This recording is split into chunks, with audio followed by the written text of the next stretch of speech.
안녕하십니까. 성남동부 교회 성도 여러분. 행복한 안식일입니다. 이 시간 주님의 평안함이 우리 성도님들 각 가정에 함께하기를 주님의 이름으로 축원합니다. 오늘은 요한복음 19장에 있는 내용을 통하여 여러분과 함께 은혜를 나누고자 합니다. 예수님께서 십자가에서 마지막으로 하신 말씀, 다 이루었다라는 이 말씀을 통하여 함께 생각해보고 은혜를 나누는 시간을 가지도록 하겠습니다.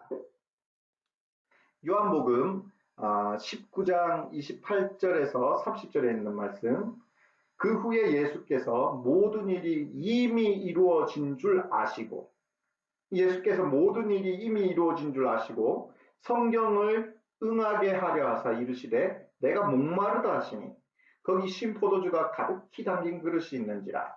사람들이 신포도주를 적신 해면을 우슬초에 대어 예수님의 입에 대니 예수께서 신포도주를 받으신 후에 이르시되 다 이루었다 하시고 머리를 숙이니 영혼이 떠나가시니라.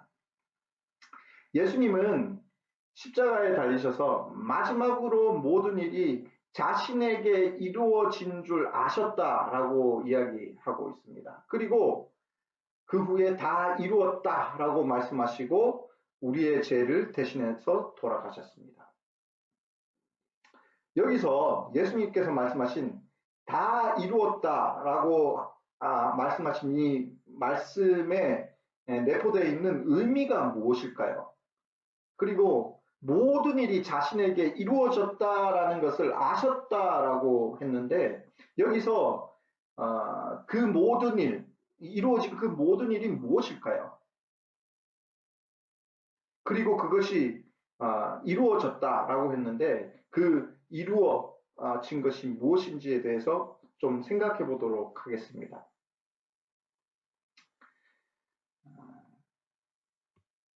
첫 번째로 우리가 예수께서 다 이루었다라고 하신 그 말씀의 의미는 예수님은 어린 양, 곧 대속물로서 우리의 죄를 대신하여 돌아가셨다는 것인데 이것을 다 이루었다라는 의미를 가지고 있는 것이죠. 즉 이것은 무엇을 의미하냐면 구약에 예언된 6월절 어린 양에 대한 그 모든 예언 그리고 자신에게 주어진 모든 대속물적인 그 예언이 자신을 통하여 이루어졌다라는 것을 이야기하는 것이죠. 1963년 무디 출판사에서 과학은 말한다라는 책에서 수학의 확률로 보면 예수님의 예언들이 우연히 적중될 가능성은 생각할 수 없다라고 기록하고 있습니다. 그러니까 불가능하다라는 것이죠. 예수님의 출생지와 동정녀 탄생, 가룟 유다가 예수님을 팔 것과 침례 요한의 메시아의 길 예비, 그리고 은 30냥에 예수님이 팔릴 것과 십자가의 죽음을 둘러싼 예언 등 그 가운데 8가지만이라도 우연히 예수님에게 성취시키는 수학적 확률의 기회는 10의 17승분의 1이 됩니다. 이것은 곧 10경계의 그 동전으로 미국의 텍사스만한 주를 다 덮을 수 있는데 그 동전 중 색깔이 다른 하나가 있는데 그것을 무작위로 집어 올렸을 때 걸릴 확률이라는 것이죠. 그러니까 거의 걸릴 확률이 없다는 것입니다. 예수님에 관해 명확히 인정할 수 있는 중요 예언이 48개 정도라고 우리가 보고 있는데요. 이는 0이 157개가 붙은 숫자분의 1의 확률입니다. 더 현실적으로 이야기하자면 이 토네이도가 폐차장을 지나가면서 순간적으로 부품을 모아 자동차 한 대를 완전하게 조립해낼 수 있는 확률이다라는 것입니다. 예수님이 이 땅에 오셔서 이렇게 어려운 일을 하신 것입니다. 그 구약에 적혀 있는 그 예언들이 그 신약에서 성취될 수 있는 확률은 거의 불가능하다라는 것을 나타내는 것이죠. 예수님은 구약 성경에 기록된 자신에 대한 예언을 어떻게 이루셨는가에 대해서 오늘 한번 일부분 확인해 보도록 하겠습니다. 예수님은 그 6월절 어린 양으로 희생양이 되셨죠. 그러면 구약에서 6월절에 대하여 다루는 장이 있습니다. 그것이 출애굽기 12장인데 그 출애굽기 12장의 내용의 일부분을 한번 확인해 보도록 하겠습니다. 예수님은 6월절 어린 양으로 희생양이 되셨습니다. 오늘 출애굽기 12장에 있는 내용 중 그 6월절 그 첫 달, 그러니까 1월 14일이라는 그 부분과 그리고 예수님이 어린 양이었으나 흠없는 1년 된 수양이었다는 것, 그리고 그 양을 잡고 그 피를 그 집에 들어가는 좌우 문설주와 임방에 발랐다라는 내용, 그리고 그들이 고기를 먹는데 뼈를 꺾지 않았다. 그러니까 양고기를 먹으면서 그 뼈를 꺾지 않았다라는 내용을 한번 예수님의 십자가의 사건과 이렇게 이렇게 같이 대비를 하여 확인해 보는 시간을 가져보도록 하겠습니다.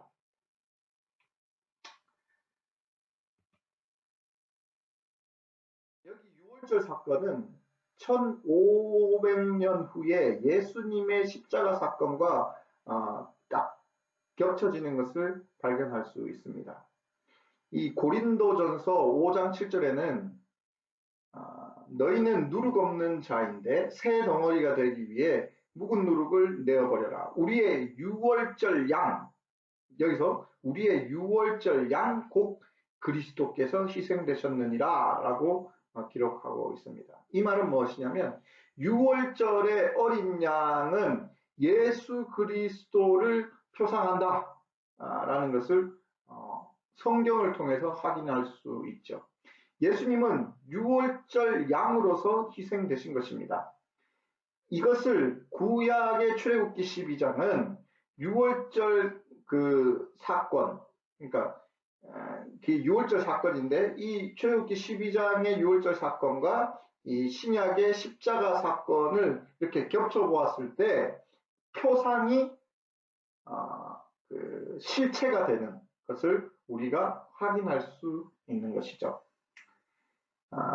출애굽기 12장 3절에 보면 6월절에 그 양을 죽이기로 결정한 날이 언제인가라는 것을 우리가 알 수 있습니다. 그날이 언제였습니까? 이 3절에 보면 1월 10일이었어요. 오늘 우리가 요한복음을 보고 있는데 요한복음 11장 후반부에 보면 대제사장 가야바가 자신의 의지와 상관없이 한 사람이 대속물이 된다는 것을 예언을 합니다. 자기도 모르게 입에서 그것을 내뱉어요. 그때부터 그들이 예수를 죽이기로 모의하니라 라고 요한복음 11장 53절에는 이야기합니다. 이 사건을 재림교회 주석은 이렇게 표현을 합니다. 사내들이는 예수를 죽이기로 공식적으로 결의하였다. 예수 그리스도께서 1월 10일에 정죄를 당하셨다. 이렇게 기록하고 있는 것이죠. 이날이 6월절 어린 양을 죽이기로 결정하고 격리시키는 날짜가 된 것이라는 것입니다.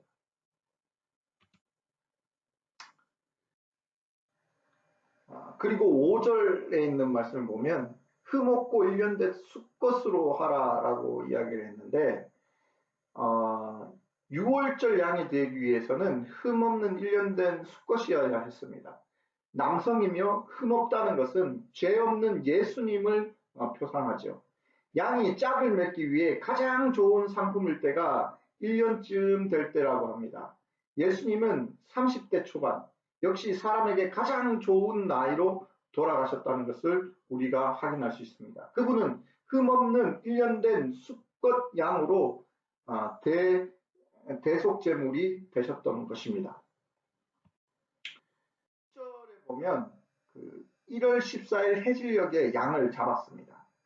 6월절 양은 정확하게 1월 14일 오후 3시쯤에 죽여 그 피를 좌우 설주, 문의 좌우 설주 임방에 발랐습니다.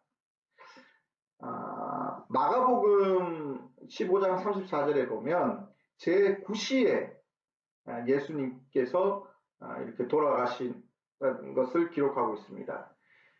그렇습니다. 예수님은 6월절 어린 양으로서 정확하게 6월절 장에서 말하는 한 오후 3시쯤에 대속물이 되어서 돌아가신 것입니다. 예수님은 정확히 6월절 양 잡는 시간에 돌아가셨다라는 것이죠. 그리고 그들은 매년 6월절을 이렇게 기억하고 지키지 않았습니까? 그런데 그 6월절 양을 잡는 그 시간은 정해져 있었습니다. 그 정해진 시간에 예수님이 십자가에 달려 돌아가신 것이죠. 7절에 보면 양의 피를 집 좌우 문설주와 임방에 발랐습니다. 여러분, 여기 문에 양쪽 설주와 문지방, 임방에다가 이렇게 피를 이렇게 바르면 어떤 모양이 됩니까? 십자가 모양이 됩니다. 문설주와 임방에 발라진 핏자국과 같이 예수님은 십자가에 달려 돌아가신 것이죠. 출애굽기 12장 46절에 보면 어린 양의 뼈를 꺾지 않았다. 그러니까 양의 뼈를 꺾지 않고 그들이 그 고기를 먹었다라는 것을 알 수 있습니다. 그런데 6월절에 양의 뼈를 꺾지 않은 이유가 무엇일까요? 그것이 요한복음 19장 31절에서 35절에 보면 우리가 확실하게 이해를 할 수 있습니다. 안식일이 가까웠습니다. 그래서 시체들이 십자가에 달려있는 것을 보기가 싫었죠, 유대인들은. 그래서 빌라도에게 강도들과 예수님의 다리를 꺾어서 그 시체를 치워달라고 했습니다.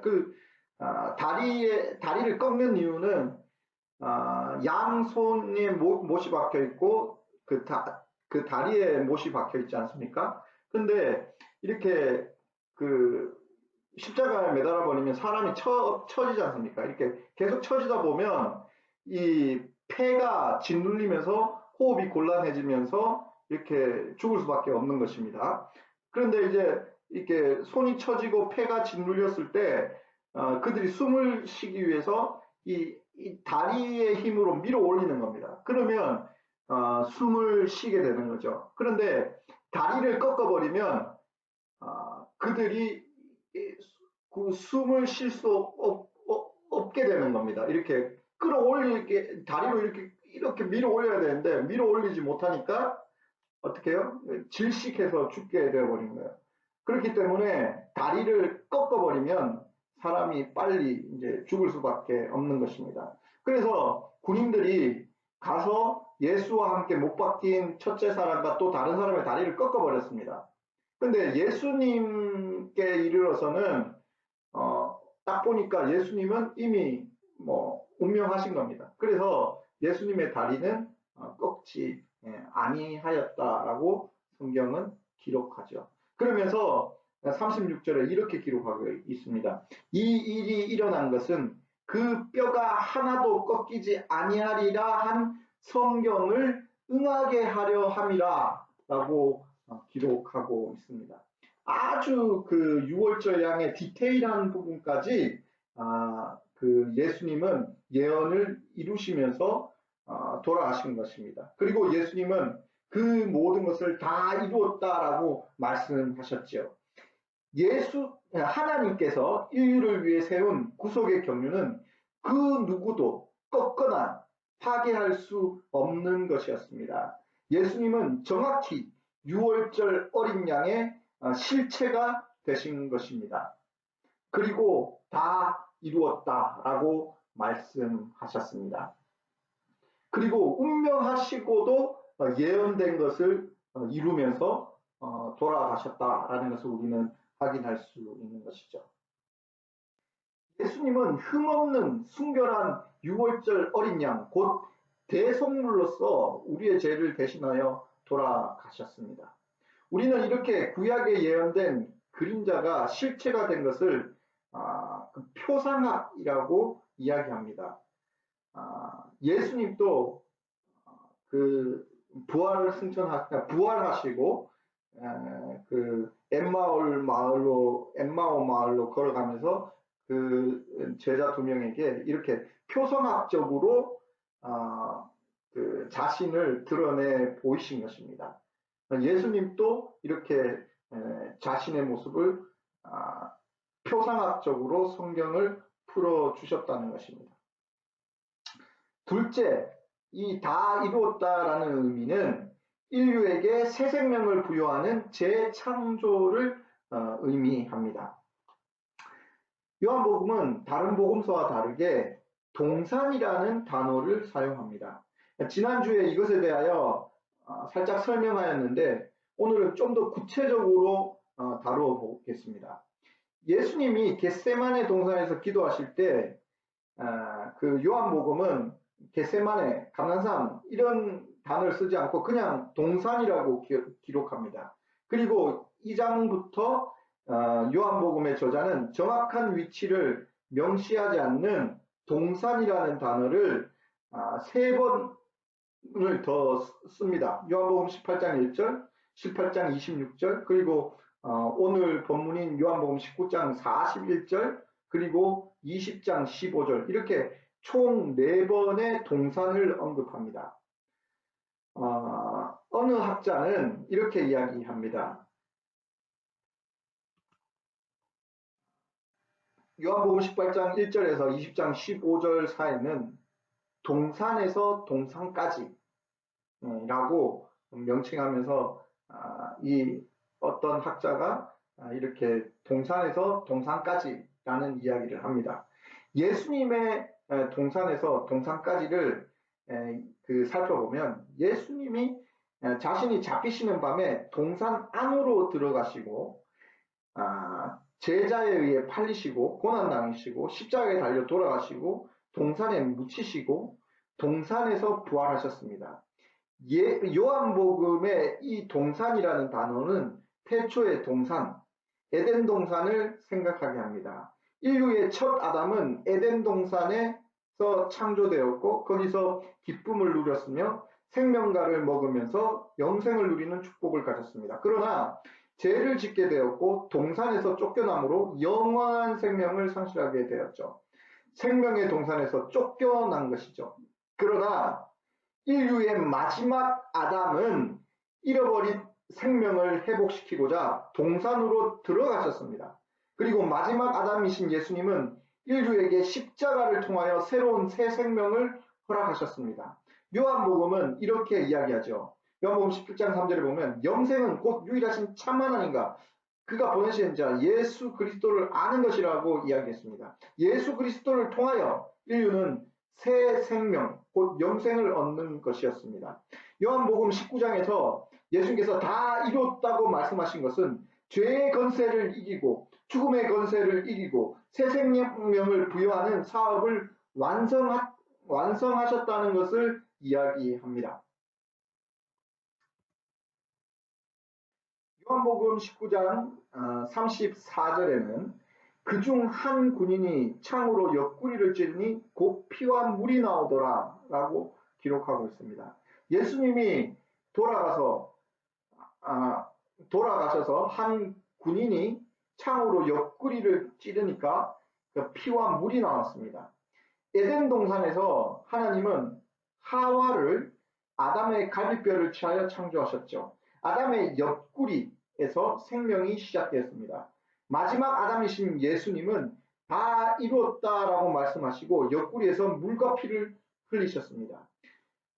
요한일서 5장 5절에서 6절 말씀을 보면 예수께서 하나님의 아들이심을 믿는 자가 아니면 세상을 이기는 자가 누구냐? 이는 물과 피로 임하신 이시니 곧 예수 그리스도시라.